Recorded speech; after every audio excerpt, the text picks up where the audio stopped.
All right, so today we're going to talk about adding in 2 movements to your routine. And we're going to talk about the hip hinge. So it's important that you understand what muscle we're hitting.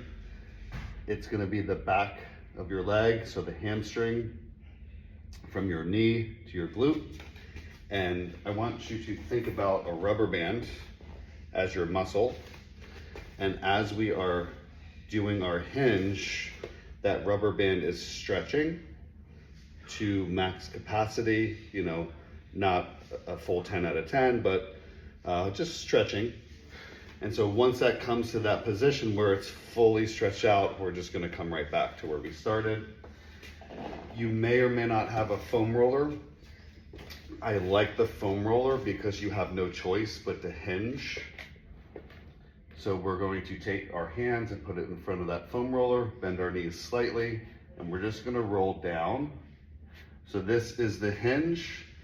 This is my hamstring stretching. And as soon as it comes to a complete stretch, I'm gonna pop right back up. So if you have a foam roller, excellent. If not, you can use your band.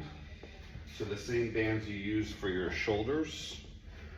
What we are going to do is we're going to step into the band, put it around our neck, and I'm stepping on that band. Same movement as that foam roller. I am looking for those hamstrings. I'm trying to stretch them as much as possible.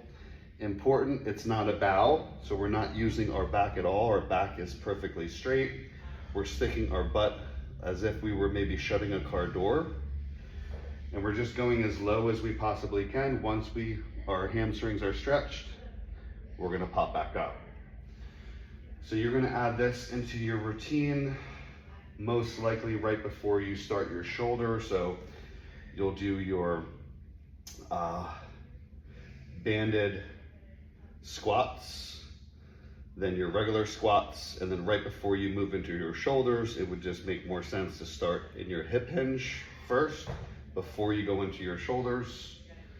So we're just gonna do about 10 of these, and for now, you're just gonna get used to feeling that stretch.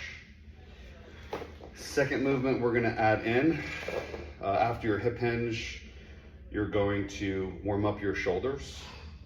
You'll do that shoulder routine, and then you'll go into that plank routine. And at the end of the plank, what we're gonna do is we're going to lower our body as slow as possible. So we are doing a negative push-up. And we're just gonna start with 1, but you're gonna lower your body as slow as possible. So if it took you a minute to do a plank, it can take you a whole minute to just really lower your body as slow as possible. If you find yourself speeding up, it's because there's a weak point there. Just make a mental note of that, and we'll come back to that later. So on your second day, your third day, wherever that speed up process is, where you feel like you need to speed up, we're gonna really focus on that slow negative there.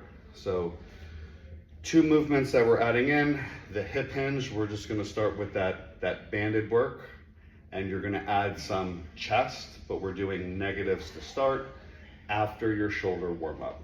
So let me know if you have any questions.